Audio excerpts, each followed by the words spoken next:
ကဲအားလုံးပဲမင်္ဂလာပါဒီနေ့ကျွန်တော်ဗာလေး knowledge sharing ပြောချင်လဲဆိုတော့เนาะခုမှကားစမောင်းပဲ beginner တွေကို information ပေးချင်တာပေါ့เนาะ information လေးပါเนาะဒီ information လေးကဗာလေးလဲဆိုလို့ရှိရင်လမ်းတွေပေါ့ကို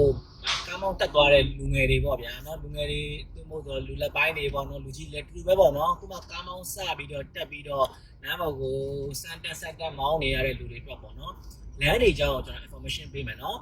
အဲ့လမ်းတွေကဘာလဲဆိုခုကျွန်တော်မောင်းနေဆိုပြည်လမ်းမှာပြည်လမ်းဒီလဲတန်းကနေပြီးတော့ကျွန်တော်တို့ထားပါတော့ဟိုး City Mall စိန်ကျွန်း City Mall လောက်အထိကိုမောင်းရတဲ့ style ကတစ်မျိုးမောင်းရတယ်เนาะလမ်းတော့တူတူပဲเนาะလမ်းတော့တူတူပဲ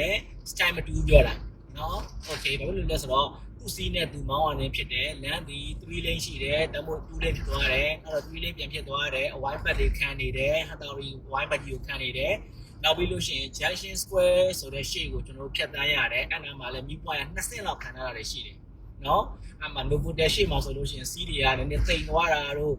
့ပြန်ပြီးတော့ကိုစီးကနေပြီးတော့အလဲကနေမောင်းနေပြီးမြအောက်ရောက်သွားတာတို့အဲ့လိုတွေရှိတယ်နော်ဒါ style တစ်မျိုးကဲထားပါတော့တောင်းလာဘက်ကဝေးစရနာလမ်းကြီးတောက်လျှောက်မောင်းရတဲ့ဟာကြတော့လဲ style တစ်မျိုးသူကကြတော့3 lane only ပေးထားတာလုံးဝနော်ကို lane တိုင်းကိုကိုမောင်းသွားရုံပဲဘယ်သူမှသိပြီးတော့ကြည့်စရာမလိုဘူးဘယ်သက်ကြည့်စရာမလိုညာလည်းသိကြည့်စရာမလိုเนาะလမ်းမှန်တယ်အားလုံး okay တယ်เนาะတရက်တစ်ခါမှ तू ကဘယ်ဘက်ကို꿰ရတဲ့ရတနာလမ်းတို့သစ္စာလမ်းတို့အဲ့လိုမျိုးနေရာတွေဆိုလို့ရှိရင်ဘယ်ဘက်ကို꿰တယ်နှစ်ကြောပေးထားတယ် तू ကဝစီနာလမ်းမှာပေါ်ရတယ်เนาะတစ်ခါတရက်မှာတချို့လမ်းတွေကြလို့ရှိရင်တကြောပဲပေးတယ်လေးတော့ကန်လမ်းကို꿰တာကြတော့လည်းတကြောတည်းပေးတယ်เนาะအဲ့လိုမျိုးပါသူ့ကနာကနေပြီးတော့လေးတော့ကန်ကိုဘယ်ဘက်ကို꿰တယ်ဆိုလို့ရှိရင်တော့နှစ်ကြောပေးပြန်အောင်เนาะအဲ့လိုလေးတွေအနေချင်းတော့ရှိပါတယ်ဒါကအဲ့မော်ဒယ် style တစ်မျိုးနောက်တစ်ခုကကြတော့ကျွန်တော်သမိုင်းလမ်းစုံနေစိန်လမ်းမှာပေါ့သမိုင်းလမ်းစုံကနေပြီးတော့လဲတန်းမီးပွားတီကိုမောင်းရတဲ့ style ကြတော့တစ်မျိုးဗျာဟုတ်လားဘာဖြစ်လို့လဲဆိုတော့ line ကားတွေရှိတယ်မောင်းတယ်နောက်တစ်ခါပြန်မှာစပိန်စီးတဲ့အကူတွေရှိမယ်စိုက်ကားနဲ့စိုက်ကားသွားတဲ့လူတွေရှိတယ်ပေါ့နော်အဲ့လိုတွေရှိတယ်ပေါ့နော်ပြီးလို့ရှိရင်လမ်းသွားလမ်းလာတွေများတယ်အဲ့လိုဆိုတဲ့အခါကျတော့အဲ့လမ်းတွေကြပြန်တော့လေမောင်းရတာတစ်မျိုး3 lane တော့ရှိတယ်ဆိုပေမဲ့အောက်ဆုံး lane မှာဒီကျွန်တော်တို့တွေparking ထိုးထားတဲ့ကားတွေရှိမယ်ပြီးလို့ရှိရင်အလဲလေးမှာဆိုလို့ရှိရင် bus တွေရှိမယ် bus တွေကလည်းတစ်ခါကျလို့ရှိရင်အောက်ကိုဆင်းရတာလည်းရှိတယ်လို့အလဲလောက်မှာလည်းရက်တာတွေရှိတယ်ဆိုတဲ့အခါကျတော့ဘယ်ဘက်ချမ်းမှာလည်းကျွန်တော်တို့တစ်ဖက်လမ်းကိုဘယ်ဘက်ကို꿰ရတဲ့ကားတွေရှိတယ်မြင်းပြက်တွေပေါ့ဗျာကားတွေဆိုတာလည်းမြင်းပြက်တွေရှိတယ်မြင်းပြက်တွေရှိတော့꿰လို့ရတယ်ပေါ့နော်အဲ့လိုမျိုးတွေမှာကြားလို့ရှိလို့ရှိရင်ကျွန်တော်အလဲကိုမောင်းလိုက်အပေါ်ပြန်တင်လိုက်အောက်ပြန်ဆင်းလိုက်အလဲကနေမောင်းလိုက်အောက်တော့မဟုတ်ဘူးအလဲပြောတာပေါ့နော်အလဲကနေမောင်းလိုက်တခုခုခံနေတယ်ဆိုလို့ရှိရင်အပေါ်ကိုပြန်တက်လိုက်အပေါ်တက်ပြီးတော့မောင်းနေလိုက်အပေါ်ကနေမောင်းနေပြီမဲ့လို့ကွေကားခံနေပြီဆိုလို့ရှိရင်လည်းအောက်ပြန်ဆင်းလိုက်အဲ့လိုတွေပေါ့နော်မောင်းရတာတွေအဲ့ဒါတစ်မျိုးမောင်းရပါတယ်နောက်တစ်ခုကကြတော့ကဘာကြီးဖျားလမ်းနော်8မိုင်ကနေပြီးတော့ကျွန်တော်တို့ကဘာကြီးဖျားလမ်းချောင်းရင်းကုန်းတွေဖြတ်တဲ့လမ်းကြီးအညာပေါ့နော်အဲ့အရာတွေကိုဖြတ်ပြီးတော့မောင်းကားတဲ့ဟာကြတော့တစ်မျိုးသူကကြတော့ high speed လိုမျိုးလေးမောင်းရတယ်ရွှေကုန်းတိုင်းတို့ကုတ်ကိုင်းတို့เนาะမြန်မာပလာဇာကုတ်ကိုင်းရွှေကုန်းတိုင်းဟာမစ်တစ်ထားပါတော့เนาะဟိုးဘက်ဥထောင်မှုဝိုင်းထီเนาะအဲ့လိုမျိုးတွေဥထောင်မှုဝိုင်းနေကြော်ပြီးလို့ရှိလို့ရှိရင်တက်မောင်းတာဒီကဘာကြီးဖျားလမ်းပဲเนาะအဲ့ဒီမောင်းတာကြတော့တစ်မျိုးဗျာเนาะ तू ကသူ့စီးတဲ့သူပဲ high speed လိုမျိုးလေးမောင်းသွားရတဲ့ style တစ်မျိုးเนาะဒါလမ်းချင်းတော့တူပဲမဲ့မောင်းရတဲ့ style မတူဘူးကိုကျွန်တော် information ပေးတာပါเนาะနောက်တစ်ခုကကျွန်တော်တို့ပြည်လမ်းလဲတန်းကနေစပြီးတော့ဟိုး8မိုင်ကျော်တယ်9မိုင်10မိုင်စော်ဘွားကြီးကိုဟိုပါတော့ခရီးပင်လမ်းခွဲအထိပေါ့ဗျာเนาะအရှိကြီးပေါ့ဗျာပြည်လမ်းမကြီးอ่ะเนาะအဲ့ဒါကြတော့လဲမောင်းရတာ style တစ်မျိုးဗျာသလား high speed နဲ့မောင်းရတယ်သူ့စီးနဲ့သူမောင်းရတယ် lane နေရလဲသူ့ဘာသူတိတိကျကျရှိပြီးသား3 lane ကိုပဲများတော့အပြင်ပေးထားတယ်เนาะ bus တွေလည်းရှိတယ်ဆိုပေမဲ့အဲ့လမ်းတွေမလျှော့ဘူးဒါပေမဲ့ဘာရှိလဲဆိုတော့ high speed လေးမောင်းရတာဖြစ်တယ်ပြီးလို့ရှိရင်ကျွန်တော်တို့ဒီလမ်းလေးကအကွေ့အကောက်လေးသွားရတာဖြစ်တယ်အကွေ့ကောက်အလိန်ကောက်turning လေးပါတယ်ပေါ့ဗျာเนาะအဲ့လိုလေးသွားရတာရှိတယ်ဒါကလည်းတစ်မျိုးเนาะနောက်တစ်ခုကကန်ရိပ်တာနဲ့နမောက်လမ်းအဲ့ဒါကြတော့လည်းတစ်မျိုး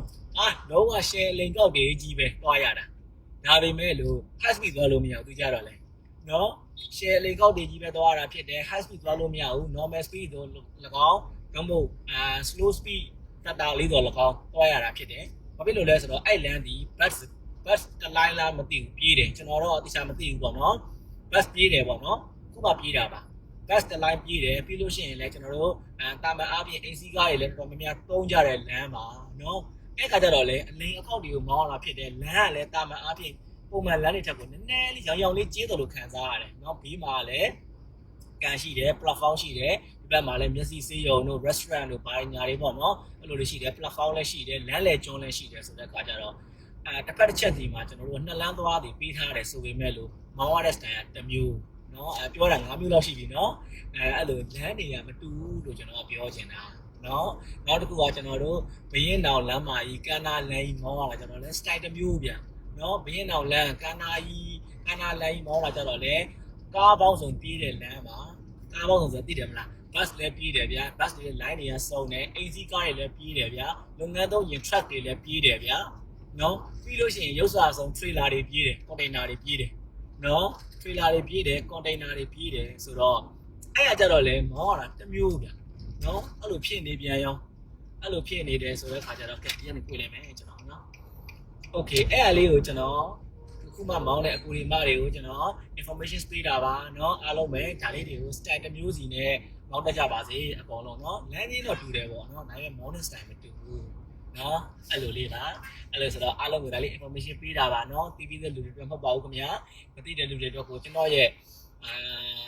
PC ညောက်တော့သိတဲ့အသည့်လေးကိုကျွန်တော် share ပေးတာဒါပဲเนาะကျွန်တော် heavy သိနေတာမဟုတ်ဘူးเนาะ PC ညောက်တော့လေးသိတာကျွန်တော်တကယ် PC ညောက်တော့လေးသိတာကအဲ့ဒီလေးကိုကျွန်တော်အများသူကသိအောင်ကျွန်တော်လိုပဲသိသွားကြအောင်ကျွန်တော် share ပေးခြင်းဖြစ်တယ်ပေါ့နော် okay ဒါလေးကိုပြောတာပါကဲအခုဆိုရင်ကျွန်တော်မောင်းနဲ့ဘယ်ရောက်လာပြီလဲဆိုတော့ပုံကြီးလန်းထိတ်ပြည်လန်းနဲ့ပုံကြီးလန်းပြည်လန်းအစုံပေါ့ဗျာရန်ကုန်ပြည်လန်းအစုံပေါ့အစုံရောက်နေပြီဝရုပ်အောင်ဆန်းလန်းနဲ့ပြည်လန်းစုံတဲ့နေရာအဲ့နေရာကိုကျွန်တော်ရောက်နေပြီကြည့်ကြလို့ကျွန်တော်စေးရုံဘက်ကိုဘယ်ဘက်ကိုပို့မှာဖြစ်ပါတယ်ကဲအားလုံးပဲဒီလောက်ဆိုရင်တော့ကျွန်တော်ရဲ့ဗီဒီယိုလေးရဲ့အနည်းချုပ်အနှစ်သာရဆိုတာထက်ကိုအတိတ်ပဲလေးကိုတော့နားလည်မှထင်ပါတယ်ပေါ့နော်โอเคအားလုံးသိချင်တာရှိလို့ရှိရင်အာမနာနဲ့မေးလို့ရပါတယ်ကျွန်တော်သိတဲ့အသည့်တွေအကုန်လုံးပြောမှာဖြစ်ပါတယ်အားလုံးကျေးဇူးတင်ပါတယ်